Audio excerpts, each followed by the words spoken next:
नमस्कार दोस्तों, स्वागत करता हूं मैं आप सबका एक बार फिर से आपके अपने ही चैनल में। दोस्तों, दिन भर क्या रहा स्पेस, डिफेंस और इंटरनेशनल गलियारे से एक एक करके जान लेते हैं। और दोस्तों, आप में से जो लोग हमारे चैनल पर नए हैं वो कृपया करके इस चैनल को सब्सक्राइब जरूर कीजिएगा। तो चलिए बढ़ते हैं अपने डिफेंस अपडेट्स की तरफ। दोस्तों, यहाँ पे अगर सबसे पहले डिफेंस अपडेट की बात करते हैं तो वो भारत के नए फाइटर जेट को लेकर आ रही है। जिस तरीके से राफेल के आने से चीन और पाकिस्तान की परेशानी बढ़ गई है, अब भारत ठीक उसी तरीके से अमेरिका से ऐसा फाइटर जेट खरीदने का प्लान कर रहा है जो दुश्मनों को किसी भी वक्त पस्त करने का मादा रखता है। और आपको बता दें कि ये फाइटर जेट इतना बड़ा खिलाड़ी है कि अब तक उसका एक भी ऑपरेशन फेल नहीं हुआ है। इंडियन एयरफोर्स अमेरिका से अत्याधुनिक F-15EX जंगी विमान खरीद सकता है। इस विमान को बनाने वाली अमेरिकन कंपनी बोइंग ने भारत को ये विमान देने का ऑफर किया है। अगर भारत इस ऑफर को एक्सेप्ट कर लेता है, यानी कि स्वीकार कर लेता है, तो भारत को F-15EX लड़ाकू विमान मिलते ही भारतीय वायुसेना की ताकत कई गुना बढ़ जाएगी। इस एक डील से ही चीन और पाकिस्तान की परेशानी और ज्यादा बढ़ जाएगी। हवा में डॉग फाइट के मामले में F-15EX फाइटर जेट दुनिया का सबसे बेहतर और खतरनाक विमान माना जाता है। डॉग फाइट के मामले में ये विमान अमेरिका के सबसे ताकतवर जेट F-35 से भी ज्यादा घातक है।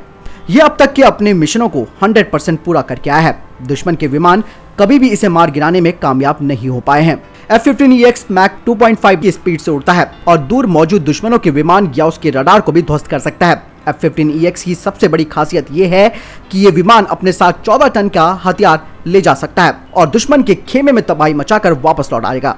इसमें डबल इंजन लगा हुआ है जो कि बहुत ही पावरफुल है। साथ ही दूसरे विमान की तुलना में ये ईंधन बहुत कम लेता है, मतलब इसकी स्पीड और गोला बारूद ले जाने की क्षमता काफी ज्यादा है। इसीलिए ये युद्ध के मैदान में बहुत ही कारगर और किफायती भी है। 22 एयर टू एयर मिसाइल ये ले जा सकता है। हाइपरसोनिक जैसी विध्वंसक मिसाइलों को भी फायर कर सकता है। इसका रडार बहुत ही पावरफुल है, जिससे बहुत जल्द ही अपने टारगेट का पता लगा लेता है और ये एक साथ मल्टीपल टारगेट को ट्रेस कर सकता है और उन पर सटीक निशाना लगा सकता है। अमेरिका का सबसे ताकतवर फाइटर जेट है F-35, लेकिन F-15EX कई मामलों में उस पर भारी पड़ता है। यही वजह है कि अमेरिका ने भी 80 F-15EX जेट खरीदने का ऑर्डर दिया है, जबकि उसको 8 मिल भी चुके हैं। F-15EX विमान F-15 का अपग्रेडेड वर्जन है। F-15 का इतिहास काफी जबरदस्त रहा है। दुनिया भर में हवाई लड़ाई के दौरान F-15 के नाम 104 अन्य लड़ाकों को मार गिराने का रिकॉर्ड है, लेकिन इस दौरान ये विमान खुद एक बार भी नहीं गिरा। अब तक दुनिया का कोई भी मिसाइल सिस्टम इसे भेदने में नाकामयाब रहा। जाहिर है कि अमेरिका का ये घातक विमान भारतीय वायुसेना की बेड़े में शामिल अगर होता है तो राफेल और F-15EX मिलकर चीन और पाकिस्तान के छक्के छुड़ा देंगे। दोस्तों, भारत का जैसे कि आप सभी को मालूम है कि MMRCA 2.0 डील चल रही है और ऐसे में अगर भारत 114 की मात्रा में इस तरीके के F-15EX विमानों को लेता है तो ये भारत की एयरफोर्स को एक मजबूत स्थिति पर ला खड़ा करेगी। और सबसे बड़ी बात है कि इस फाइटर जेट का जो हिस्ट्री है, इतिहास है, वो काफी जबरदस्त रही है। ऐसे में भारतीय वायुसेना इस पर एक बार विचार कर सकती है। वैसे दोस्तों, आपको क्या लगता है, क्या भारत को F-15EX विमान लेना चाहिए या नहीं? आपकी क्या राय है, आप मुझे कमेंट सेक्शन में जरूर लिखकर बताएं। अगली खबर की बात करते हैं तो पाकिस्तानी वायुसेना को लेकर आ रही है। दरअसल अभी तक पाकिस्तान ये दावा कर रहा था कि उसके फाइटर जेट्स राफेल को गिरा सकते हैं, लेकिन उसका खुद का ही विमान दुर्घटनाग्रस्त हो गया। पाकिस्तानी वायुसेना का विमान नियमित प्रशिक्षण मिशन के दौरान अटक के पिंडी घेब में दुर्घटनाग्रस्त हो गया। हालांकि पायलट ने खुद को सुरक्षित बाहर निकाल लिया। पाकिस्तानी एयरफोर्स का एक बयान आया है जिसमें कहा है कि वायुसेना का एक विमान नियमित प्रशिक्षण के दौरान दुर्घटनाग्रस्त हो गया और बयान में यह भी कहा गया है कि इस दौरान कोई भी हताहत नहीं हुआ है। अगली डिफेंस अपडेट की बात करते हैं तो वो रक्षा मंत्रालय को लेकर आ रही है। रक्षा मंत्रालय 2020-21 में रक्षा आधुनिकीकरण के लिए करीबन 90,048 करोड़ रुपए का आवंटन करेगा। इससे भारतीय सशस्त्र बलों को और ज्यादा ताकत मिलेगी। संसद में मानसून सत्र शुरू हो चुका है और इस दौरान भारतीय रक्षा विभाग ने आधुनिकीकरण पर जोर दिया है। 2020-21 में रक्षा सेवा अनुमान के तहत सशस्त्र बलों के आधुनिकीकरण के लिए करीबन 90,048 करोड़ रुपए की धनराशि आवंटित की गई है। पिछले साल के आवंटन के मुकाबले ये 9,000 करोड़ रुपए अधिक है। इसमें नए उपकरणों की खरीद और जो मौजूदा ऑलरेडी जो उपकरण हैं और प्रणालियां हैं उनका अपग्रेडेशन भी शामिल है, जिन्हें कि समय के हिसाब से आधुनिकीकरण किया जाएगा और इसमें रक्षा सेवा अनुमान है करीबन 27.87%। दोस्तों, यहाँ पे अगली खबर की बात करते हैं तो वो पोखरण फील्ड फायरिंग रेंज को लेकर आ रही है, जहां पर परीक्षण के दौरान तोप का बैरल फटा और भारत के 3 जवान घायल हो गए।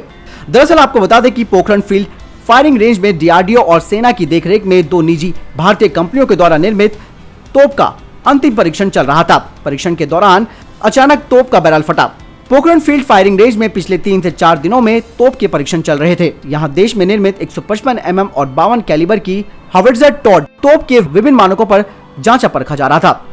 अगली खबर की बात करते हैं तो वो चीन के नए प्रोपोगेंडे को लेकर आ रही है, जहां उसने कहा है कि उनका J-20 17 बार राफेल को मार गिराने में सक्षम है। भारत का राफेल जेट चीन को कितना डराता है, इस बात का खुलासा वहां की सरकारी मीडिया ने खुद कर दिया है। चीन ने हाल ही में एक युद्धाभ्यास में दावा किया कि उसके so called stealth fighter jet J-20 ने राफेल विमान को 17 बार मात दी है।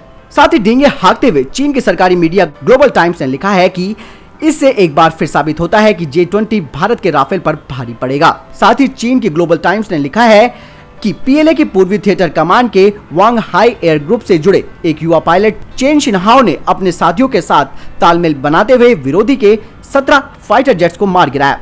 इस दौरान चीनी सेना का कोई विमान नहीं गिर पाया। हालांकि ग्लोबल टाइम्स ये भूल गया कि मॉक ड्रिल और वास्तविक परिस्थिति में प्रदर्शन करना बिल्कुल अलग बात होती है। हालांकि दोस्तों, उसकी खुद की रिपोर्ट ने चीनी प्रोपेगेंडे की पोल भी खोल दी।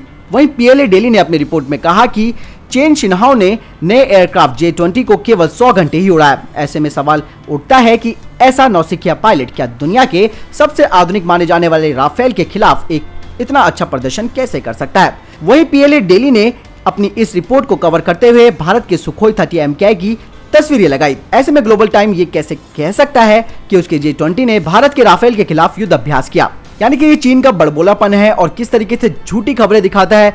एक यानी कि ग्लोबल टाइम्स जो उनकी है वो कुछ और बताती है, पीपल्स डेली कुछ और खबर बताती है, और ऐसे में जनता को यानी कि उनकी अपनी खुद की जनता को गुमराह करने का काम चीन कर रहा है। वैसे आपका क्या कहना है इस बारे में, इस प्रोपेगेंडे के बारे में जो चीन ने यहाँ पर राफेल के बारे में कहा है? आप जरूर कमेंट सेक्शन में लिखकर बताएं।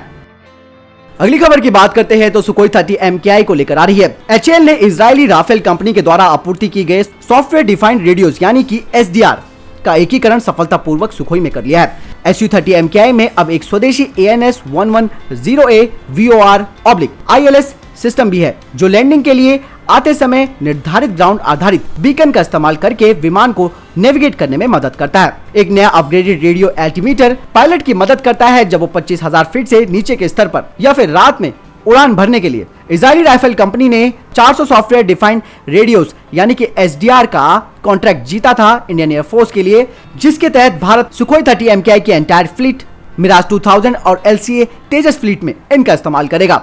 BNet AR global link airborne software defined radio को ज्यादातर फाइटर जेट्स में एकीकृत किया जाएगा ताकि पायलट आसपास के प्रतिद्वंदी पायलटों द्वारा एक दूसरे के साथ संचार किए बिना संवाद कर सकें। BNet AR global link HAL विकसित इंटीग्रेटेड कम्युनिकेशन सूट यानी कि इनकॉम 12108 की जगह ले रहा है, जिसे एक अत्यधिक समस्याग्रस्त और असुरक्षित चैनल माना जाता था। सुखोई 30 MKI को अपग्रेडेड RAM-1701AS रेडियो अल्टीमीटर भी मिलेगा और नए किए गए शामिल डसॉल्ट राफेल फाइटर जेट्स में भी इसे एकीकृत किया जा सकता है। वहीं HAL ने इस बात की भी पुष्टि की कि DRDO के द्वारा निर्मित स्मार्ट ग्लाइडेड बम को सफलतापूर्वक Su-30 MKI पर इंटीग्रेटेड करने के परीक्षणों को पारित कर दिया गया है और अब बेड़े के संचालन के लिए मंजूरी दे दी गई है। स्वदेशी विकसित 500 किलोग्राम की रेंज करीबन 100 किलोमीटर है। इसे स्पाइस के समान ही विकसित किया गया है। अगली खबर की बात करते हैं तो वो आ रही है भारत की सबसे ऊंची मोटरेबल रोड को लेकर। भारत ने दुनिया की सबसे ऊंची मोटरेबल रोड तैयार की है। इसकी सबसे खास बात यह है कि इस जगह से चीन की हर पल हर चाल पर आसानी से नजर रखी जा सकेगी। साथ ही सीमा पर तैनात भारतीय सैनिकों के जवानों को हथियार और रसद भी जल्द से जल्द उपलब्ध कराया जा सकेगा। इस मोटरेबल रोड का नाम है माना पास रोड। ये दुनिया की इकलौती सबसे ऊंची मोटरेबल सड़क है जो उत्तराखंड के चमोली गढ़वाल जिले से चीनी बॉर्डर के पास 18,192 फीट की ऊंचाई पर स्थित है। चीन स्थित मानसरोवर और कैलाश पर्वत जाने का प्रमुख मार्ग इस माना पास रोड से है। इस रोड के बनने के बाद चीन बॉर्डर की ओर भारत अब और मजबूत हो जाएगा। अगली खबर की बात करते हैं तो वो चीन की एक और चाल को लेकर आ रही है। डिफेंस सोर्सेस ने बताया कि चीनी सैनिक पैंगोंग झील के दक्षिण में ऑप्टिकल फाइबर केबल का एक नेटवर्क बिछा रहे हैं, जिससे पता चलता है कि वे वहां गतिरोध को हल करने के उद्देश्य से उच्च स्तरीय वार्ता के बावजूद लंबी दूरी के लिए खुदाई कर रहे थे। ये ऐसे केबल हैं जो कि पीछे के ठिकानों तक संचार की सुरक्षित लाइनों के साथ आगे की टुकड़ी मुहैया करा सकते हैं। दरअसल आपको बता दें कि इस तरीके की फाइबर केबल के बिछाने से भारत की यहाँ पर टेंशन बढ़ सकती है, क्योंकि इस तरीके के संचार नेटवर्क से भारत के संचार नेटवर्क को भी प्रभावित किया जा सकता है। अगली खबर की बात करते हैं तो वो POK को लेकर आ रही है। तिब्बत और ताइवान से दूर रहने की नसीहत देने वाला चीन भारत के हितों की अनदेखी करके तनाव भड़काने की कोशिश में लगा हुआ है। चीन पाकिस्तान इकोनॉमिक कॉरिडोर के तहत जहां ड्रैगन पाकिस्तान में करीबन 87 अरब डॉलर के निवेश को कर रहा है, वहीं चुपके से पाकिस्तान अधिकृत कश्मीर यानी कि पीओके के गिलगिट इलाके में पाकिस्तानी सेना की मदद से सैन्य ठिकाने बनाने में लगा हुआ है। चीन और पाकिस्तान की इस नापाक चाल की वजह से भारत का ड्रैगन के साथ लद्दाख में तनाव बढ़ता जा रहा है। चीन सीपीएसी प्रोजेक्ट के तहत वहां पर बंदरगाह, सड़कें, रेलवे और पावर प्लांट बना रहा है। चीन का मकसद मलक्का स्ट्रेट पर अपनी निर्भरता को कम करते हुए ग्वादर पोर्ट के रास्ते दुनिया को सामान का निर्यात करना है। चीन को हमेशा डर रहता है कि मलक्का स्ट्रेट में भारत और अमेरिका उसके लिए संकट का सबब बन सकते हैं, इसीलिए वो अपनी पूरी ताकत पाकिस्तान में झोंक रहा है। एशिया टाइम्स की रिपोर्ट के मुताबिक चीन ने हाल के दिनों में सीपेक के तहत 11 अरब डॉलर के प्रोजेक्ट को मंजूरी दे दी है। इनमें से कई चीनी प्रोजेक्ट पीओके से चलाए जाने हैं। स्थानीय रिपोर्ट के मुताबिक पाकिस्तानी प्रशासन भले ही इस बात का खंडन करता है, लेकिन चुपके से वो चीनी सेना को अपने ग्वादर और गिलगिट बाल्टिस्तान के सैन्य ठिकानों को इस्तेमाल करने का अधिकार दे रहा है। इसके अलावा चीन के साथ पाकिस्तान का हाइड्रो पावर प्रोजेक्ट समझौता भी हुआ है, जिसमें करीबन 2.4 अरब डॉलर की लागत आएगी। तो दोस्तों, ये थे अभी तक के top defence space updates. Video के संबंध में कोई प्रश्न, जवाब या सवाल आप जरूर मुझे कमेंट बॉक्स में लिख कर पूछ सकते हैं। इस वीडियो के लिए इतना ही। मिलता हूं नए वीडियो के साथ, तब तक अपना ख्याल रखिएगा। जय हिंद, जय भारत।